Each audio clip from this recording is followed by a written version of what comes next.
Meu nome é Renato Dutra Pereira Filho, sou professor da Universidade Federal do Rio Grande, na cidade de Rio Grande, no Rio Grande do Sul, e venho gravando esses vídeos para auxiliar os interessados no aprendizado do uso do Scilab.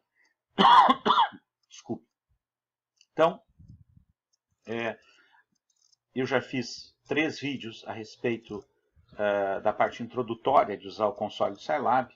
Fiz outros 3 vídeos mais vinculados ao uso da programação, a desenvolver linhas de código usando o Scinotes e a execução linha a linha no interpretador do Scilab.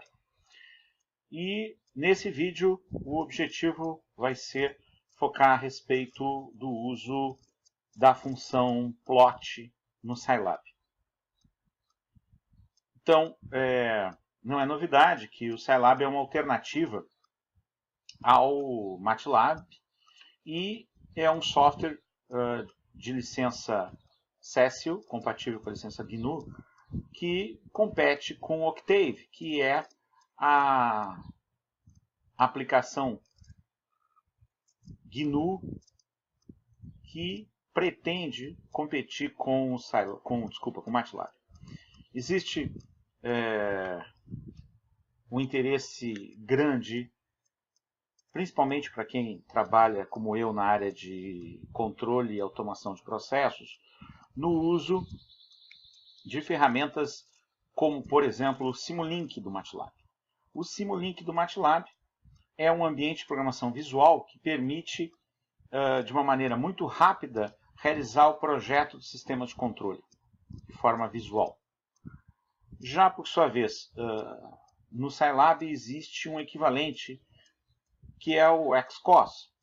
Bom, antes de me dedicar a essa parte mais associada com a área que eu atuo como professor, eu pretendo continuar realizando esses vídeos tutoriais sobre Scilab e, a fim de dar uma amenizada na parte de programação e apresentar um uso diferenciado do Scilab, eu decidi realizar esse vídeo sobre o uso da função plot. Então, vou abrir o Scinotes.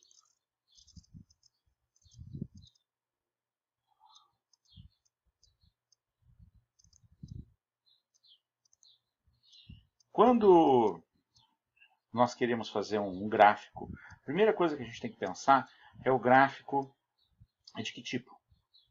O que eu quero representar no eixo dos x, no eixo da variável independente, se for um gráfico bidimensional, se for yf de x, por exemplo, o que vai no eixo do x e o que vai no eixo dos y. Então, para fins de simplificação, eu vou trabalhar com a mesma função que eu trabalhei nos casos anteriores. Vou limpar a memória e limpar a tela. Antes vou fazer a sessão de documentação aqui. Programa para elaboração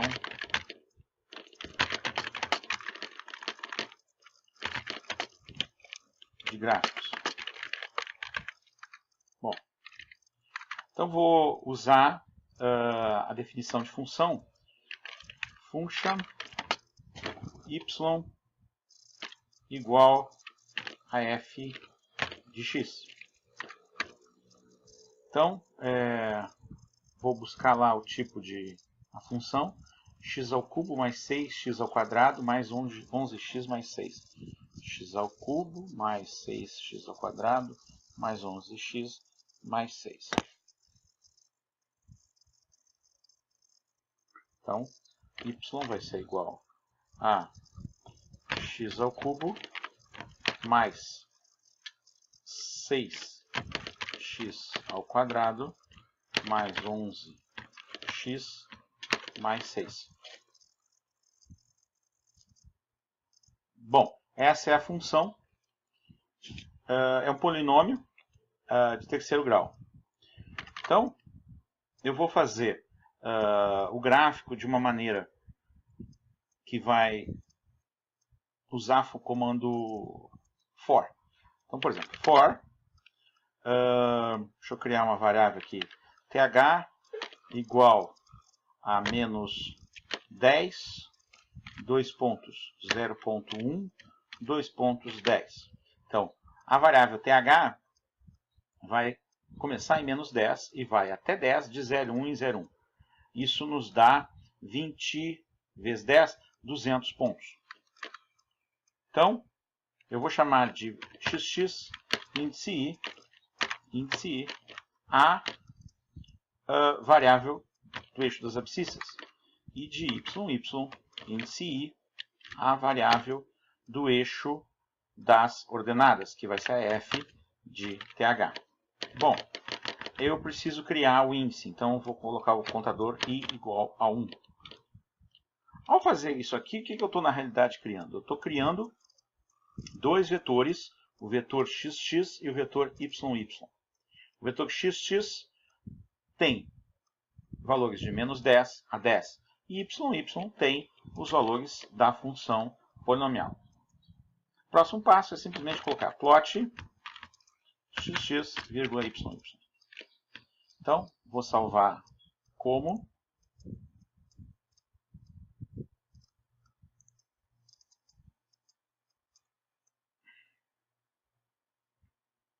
Salvar no desktop com o nome de gráficos para vídeo.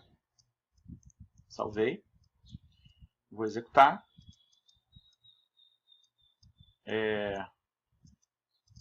Observe que não foi feliz. Não foi feliz. Então vou ter que fazer o debug em tempo real. Começa em 9, acaba em 11. Ah, muito interessante ter acontecido isso. Bom, eu esqueci de incrementar a variável i. Conclusão, eu só tinha um único ponto na função. Então vamos salvar e executar de novo. Ah, agora sim, está aí a expressão do polinômio de terceiro grau, o gráfico, como a gente desejava fazer. Então, algumas coisas, normalmente quando os estudantes vão apresentar os resultados, a melhor forma de apresentar o resultado é através de um gráfico. E aí há interesse em colocar os rótulos e o título do gráfico. O que eu chamo de rótulo? O rótulo dos eixos. Então, vamos fazer isso. Então, x title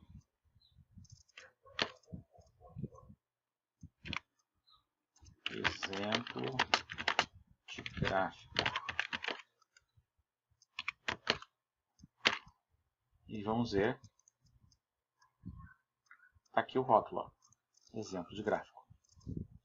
Existe toda uma possibilidade, e eu sugiro que se consulte o help plot para trocar essa fonte aqui do título, por exemplo. Vamos ver se eu consigo fazer o eixo xlabel, variável independente. Faltou um espaço aqui.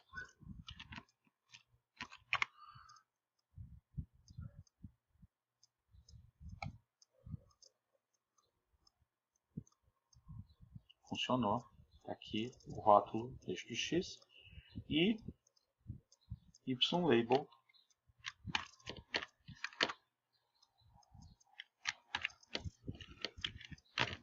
variável dependente. Vou executar. Está aqui. Então, uma outra necessidade das pessoas é trocar o tipo de linha. Então, para realizar isso, uma possibilidade é vir aqui, acrescentar mais uma opção. E, por exemplo, eu quero que seja uma curva vermelha usando asteriscos. Então, observem que a curva trocou de cor para a curva vermelha e que agora, em vez de usar uma linha, está sendo usada uma sucessão de asteriscos. Uma possibilidade é a gente pode vir aqui na opção de aproximar, de zoom, e a gente pode dar um zoom em determinada área. Deixa eu dar o zoom, voltar para a visão original, vou pedir zoom aqui dessa área, por exemplo. Então vejam que a função não é uma função, não foi desenhada de forma contínua, foi desenhada ponto a ponto conforme a gente foi feito o cálculo pelo programa. Bom, uma outra possibilidade, ao invés de fazer tudo isso, é que à medida em que a gente tenha o vetor das abscissas, pode fazer uma coisa assim, por exemplo. Plot xx, vírgula, eu vou multiplicar por uma constante, 2 vezes f de xx. Então, quando eu chamo duas vezes o plot, por definição, um sobrepõe ao outro. Então, vou executar. Então, observem que eu tenho a curva que eu tinha feito e a nova curva, tá certo? Vejam que eu não precisei realizar o uso do comando for. Automaticamente, o Scilab já gera os valores. A diferença é que eu não tenho esses valores para fazer outra coisa com eles. Eu só vou utilizá-los dentro do gráfico. Bastou eu ter o vetor xx e eu já consegui fazer traçar o gráfico que eu gostaria. Bom, uma outra coisa interessante é quando a gente precisa mostrar mais de um gráfico, principalmente quando esses gráficos que vão ser mostrados simultaneamente têm escalas em Y ou em X muito diferenciadas. Então, nesse caso, a gente pode criar o que se chama de subplot. Então, eu vou criar um subplot onde eu vou fazer esses dois gráficos que eu fiz, um ao lado do outro. Então, o primeiro gráfico vai ser subplot. Então, se eu quero dois lado a lado, ele tem que ser 2 por 1 e ele é o gráfico 1. Deixa eu copiar isso aqui, vou colar aqui embaixo e esse aqui vai ser o gráfico 2. Então, quando eu fizer agora, e deixa eu limpar os gráficos anteriores, o comando para limpar gráfico é clf. clf. Então, observem que eu fiz os dois gráficos simultaneamente, os dois gráficos na mesma coluna.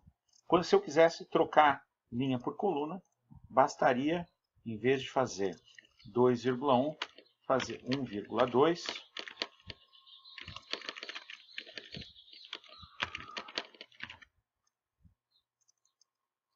E eu teria os gráficos lado a lado. Aqui estão os dois gráficos lado a lado. Bom, convém, quem tiver interesse em desenvolver mais o uso do comando plot, dar help plot e observar o navegador de help do programa. Bom, muito obrigado e prosseguirei com outros vídeos.